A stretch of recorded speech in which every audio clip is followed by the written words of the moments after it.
E aí pessoal, tudo bem? Hoje aqui no Química Mais vamos resolver uma questão sobre o assunto de separação de misturas, uma questão que caiu no vestibular da primeira fase da FUVEST 2021, a questão de número 90 do caderno V. Uma questão muito singular, muito contextualizada e muito aplicada nos vestibulares diversificados no nosso país, tanto do ponto de vista industrial como do ponto de vista de dia a dia, de cotidiano.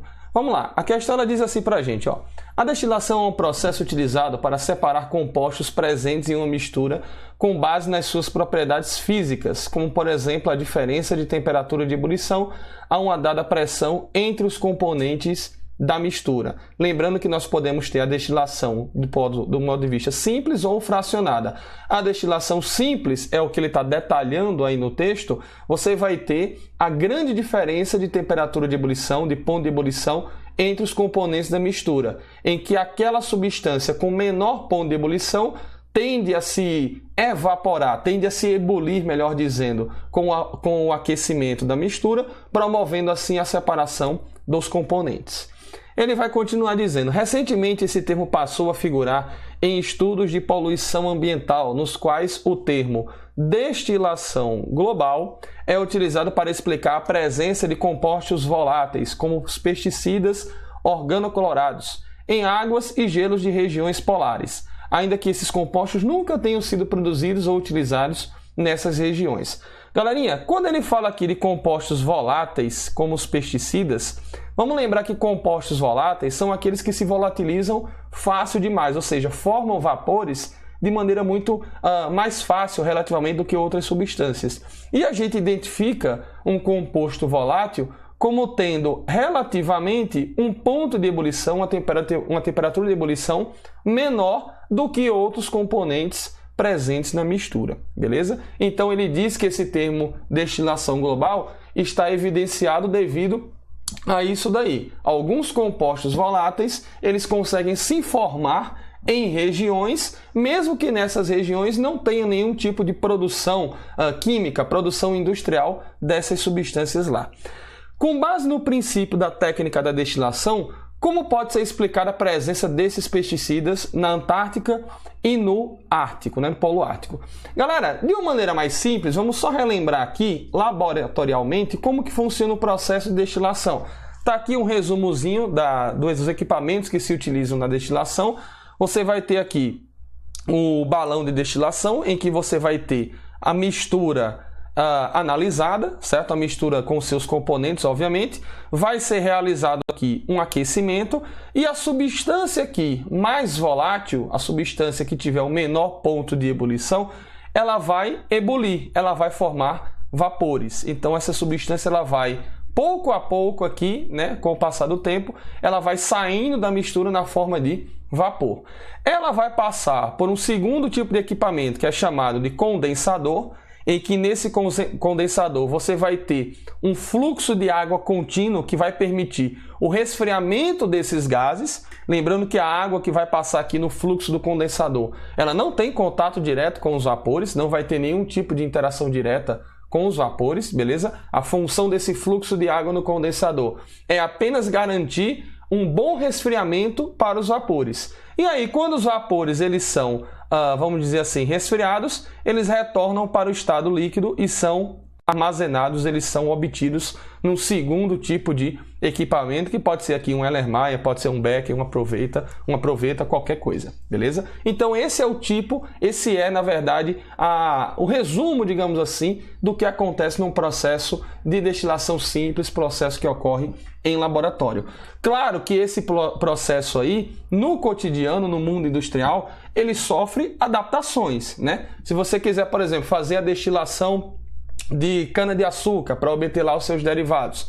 Então, obviamente, que os equipamentos aqui, as vidrarias, na verdade, elas são substituídas por máquinas, por equipamentos maiores, mas o processo físico-químico, de uma maneira geral, é sempre o mesmo. No caso aqui da destilação, apenas processos físicos, né, estarão envolvidos nessa técnica de laboratório um pouco mais simples. Você tem aqui o processo de ebulição, de evaporação da substância, e posteriormente você tem a condensação dos vapores para que se obtenha a substância no estado físico líquido. Então vamos procurar aqui nas alternativas alguma que se encaixe com essa técnica aí, né? No caso que ele focou aqui no texto da questão, ele colocou em cima de quê? Dos pesticidas, né? Dos compostos organoclorados. Esses pesticidas, eles são formados em regiões, né? Regiões frias, sem que nunca tenham sido produzidos quimicamente lá. Então vamos procurar aqui alguma coisa que se encaixe nessa técnica de destilação. Letra A, ele diz assim, ó: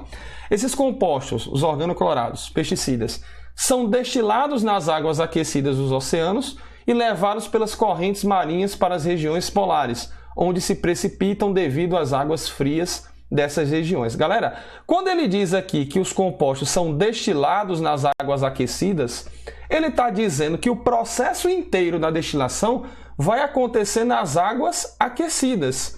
Quando, na verdade, o processo de destilação ele ocorre em duas etapas. Primeiro, você tem o processo de aquecimento, em que ocorre a evaporação de um dos componentes, e posteriormente, esse componente ele é resfriado, ele é condensado. Então, o processo de destilação como um todo acontece primeiramente com um aquecimento, seguido de um resfriamento de um dos componentes da mistura. Então ele peca aqui na letra A quando ele diz que os compostos são destilados nas águas aquecidas. Se ele tivesse colocado aqui que os compostos são evaporados nas águas aquecidas, ele estaria fazendo menção a apenas uma parte da destilação. Estaria correto. Então ele peca quando ele coloca que a destilação acontece apenas nas águas aquecidas, apenas no aumento de temperatura. Letra B de bola, vamos ver aqui, ó. Eles evaporam nas regiões mais quentes, beleza? Se eles evaporam, vão ser transformados em vapores. E são levados pelas correntes atmosféricas para as regiões mais frias, como os polos, onde se condensam e voltam para a superfície. Vê se isso daqui não está de cara de acordo com o processo de destilação. Acontece um aquecimento, nesse aquecimento ocorre a formação de vapores. Ele diz então que esses vapores são levados pelas correntes atmosféricas, pelas correntes de ar, etc. e tal, e quando encontram regiões mais frias, o que é que acontece? Ocorre o processo de condensação. Os vapores voltam a ser líquidos, então eles voltam a, digamos assim, a precipitar e se acumular nas superfícies geleiras, nas superfícies que estiverem lá presentes na região. Então a letra B de bola é a letra que se encaixa aqui no que nós acabamos de ler de acordo com o processo de destilação descrito no texto. Vamos ver aqui o erro das outras. Ó, a letra C diz assim, ó: após destilados, eles se tornam resistentes à degradação, de forma que alcançam todo o planeta pela ação de correntes marinhas, inclusive regiões polares. Alcançar todo o planeta devido a correntes que existem no mar é um pouco exagerado, né? E dizer que eles são resistentes à degradação, um pesticida, por exemplo, ele tem como função, uma das funções, o combate a pragas, né? Controle e combate a pragas. Então ele precisa ser degradado por esses micro-organismos, ou então por enzimas, ou então pela presença de luz, para que o seu comportamento químico ele possa, digamos assim, surgir e ele possa ter o combate às pragas de maneira mais eficiente. Então os pesticidas eles são sim degradados, a letra C está falsa. Letra D. Os pesticidas organoclorados destilados por conta da eletronegatividade de átomos de cloro têm afinidade com o gelo, que faz com que eles se acumulem na Antártica ou no Ártico. Na verdade, quando ele diz que ele tem afinidade com o gelo, vamos lembrar aqui que os pesticidas organoclorados, compostos orgânicos, eles são compostos de baixa polaridade, né? Apresentam uma cadeia carbônica grande, uma parte apolar de molécula grande, portanto, eles são compostos praticamente apolares, né? De baixa polaridade. Se eles são compostos de baixa polaridade, eles não têm afinidade com substâncias polares, como é o caso da água presente no gelo. Então não vai ter afinidade química entre gelo e os pesticidas organoclorados. A letra D está falsa. Isso também pode ser ratificado, galera, com o princípio de que os compostos eles são voláteis, ou seja, apresentam baixo ponto de ebulição, o que é característica de compostos que têm baixa polaridade. E a letra E diz assim, ó, por serem hidrofílicos. Galera, o que é hidrofílicos, hein? Hidrofílico significa afinidade com algum tipo de substância. No caso aqui, ele está se mencionando, ó, por serem hidrofílicos, eles são condensados juntamente com a água. Então ele está dizendo que essas substâncias apresentam grande afinidade com a água, o que, repito, está errado. O mesmo princípio que a gente viu na letra D. Os compostos que apresentam baixa polaridade não vão ter afinidade com compostos polares, como é o caso da água. Então eles não são hidrofílicos, na verdade eles são classificados como hidrofóbicos. Beleza, meus amigos? Galera, essa então foi a nossa questão sobre separação de misturas. Até o nosso próximo encontro. Valeu, valeu, tchau, tchau.